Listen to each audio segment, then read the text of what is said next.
भारत आणि पाकिस्तानमध्ये युद्धजन्य परिस्थिती निर्माण झाली होती. काल युद्धविरामाची घोषणा देखील करण्यात आली, मात्र त्याच्यानंतर पुन्हा पाकिस्ताननं भारतावर काही ड्रोन हल्ले चढवले आहेत. भारत आणि पाकिस्तानमध्ये अमेरिकाच्या मध्यस्थीनं युद्धविराम काल संध्याकाळी 5 वाजता जाहीर करण्यात आला आणि त्याच्यानंतर रात्री 8च्या सुमारे पाकिस्तानच्याकडून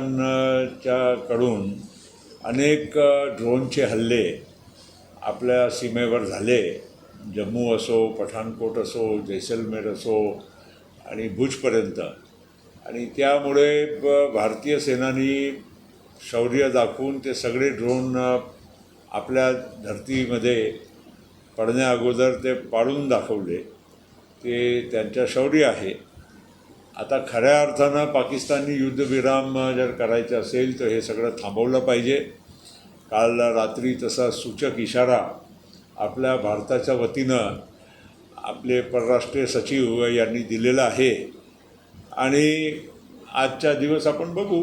आता काही त्यांच्याकडून काही लोकांनी म्हणजे आगाऊपणा करून हे केलेलं आहे की पाकिस्ताननी एक योजनेच्या अंतर्गत हे केलेलं आहे. सगळं आज आपल्याला कळेल.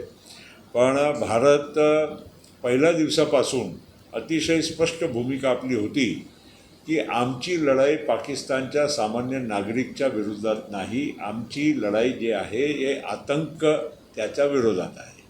आणि पहलगाममध्ये आतंकवादी आपल्या देशामध्ये घुसून त्यांनी आपल्या 26 नागरिकांना आणि खास करून ज्या पद्धतीनं त्यांना मारलं हे अतिशय म्हणजे घृणास्पद आहे.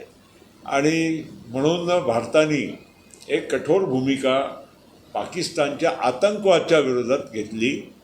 आणि ऑपरेशन सिंदूर अतिशय एक महत्त्वाचा पहिल्यांदा सन 71च्या लढाईनंतर पहिल्यांदा पाकिस्तानमध्ये आज जाऊन आपण अतिरेकीचे आतंकवादचे 9 ठिकाण आपण नष्ट केले आहे.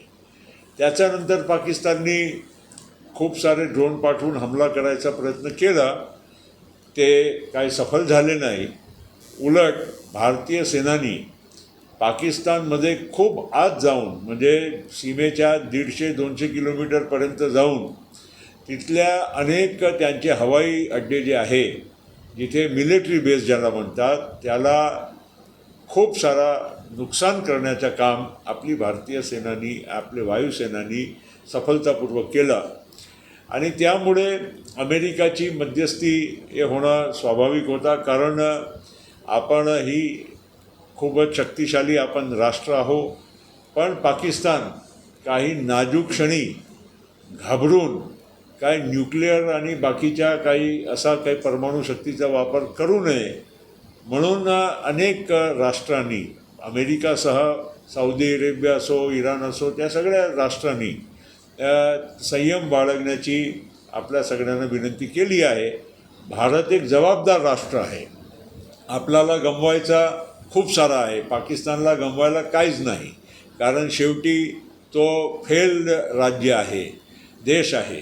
आणि तिथे सामान्य नागरिकांना आज किती कष्ट घ्यावं लागते ते आज सगळ्यांना दिसून येत आहे. पाकिस्तानच्या अंतर्गतसुद्धा बलुचिस्तान एक वेगळं राष्ट्र बनवण्याच्या दिशेने आहे. आणि बलुचिस्तानमध्ये खूप मोठ्या प्रमाणामध्ये तिथल्या लोक म्हणजे अस्वस्थ आहे. हे पाकिस्तानला परवडणार नाही. आणि म्हणून हे सगळं लोकांच्या एक दिशा बदलण्यासाठी, लोकांच्या ध्यान बदलण्यासाठी आपल्या भारताच्याकडे ते त्या नेहमीच त्यांच्या आर्मीची ही सवय आहे की भारताच्या विरोधात काही ना काही करत राहायचं. नाहीतर पाकिस्तानची जी सेना आहे त्याचा काही अर्थच राहणार नाही. म्हणून सेना तिथे लोकशाही तर अजिबात नावाची नाही आहे. पाकिस्तानमध्ये सर्वात लोकप्रिय नेता जो आहे, पक्ष आहे, तो इम्रान खानचा आहे.